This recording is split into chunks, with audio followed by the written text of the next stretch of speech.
If you've just got this Samsung Galaxy A56 and right after unboxing, now you need to set up this device for the first time. So in this step-by-step beginner's tutorial, we're going to show you the complete setup process of your Galaxy A56.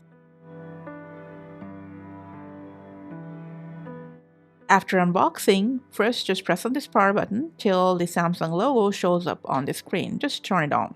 In a moment, the startup section will appear. Now first, you need to select the language if it's showing any foreign language. Now, before I start, let me go through the accessibility section and make some changes so you can see it better. You can also make changes yourself before you start setting up totally your call. Now going back, and now I'm gonna press on start. You'll get some users and license agreement prompt. Select all or just the first two, and then press on agree. If you want to transfer any data from an older iOS or Android, just select one of the two options. I'm going to just set it up manually as a new device. Now for now, you can skip connecting to the Wi-Fi if you want, but if you do connect, it'll come handy customizing some other settings through the setup process. After that, press next. Now if you've got some physical or eSIM, you can install it here, or you can do it later in the device settings once you've completed the setup process. Now, if you need to copy or transfer contents from your older or additional device, you can proceed to next. I'm going to just press don't copy for now. Okay, once again, you can skip logging into your Google account, but if you want to use Play Store services right away, it's recommended that just go ahead and sign in. This also provides an extra protection to your device. Now, you're going to select whether you're setting up this device for your child or for yourself. I'm doing it for myself and then pressing next.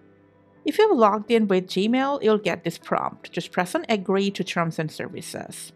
Now you can create a screen lock or a combo, but I'm going to just skip it for now because I can always create one from the device settings. Now some Google services prompt might appear. Just take a look and select or deselect which services you want or don't want, and then just press accept. I'm going to just skip the backup part, I guess, but for your data safety, it's recommended to just turn on backup for photos and videos and other data. After that, just keep following device assistant prompts and set it up according to your own preference. Now, if you've got an existing Samsung account, you can sign in from here and even log in with Gmail and set up a new one. If you don't have one or don't want to sign in right away, just tap on forgot password, don't have an account option, and then just tap on setup later in settings. Now since I didn't log in, I'm going to just skip this part. And then just select whether you want to allow these services or skip it. Just go through some more prompts, that's all. You are almost there. Now choose the display mode, whether light or dark, whatever you like. You'll get some app recommendations. Now honestly, I don't need them right now, so unselecting and then just pressing next.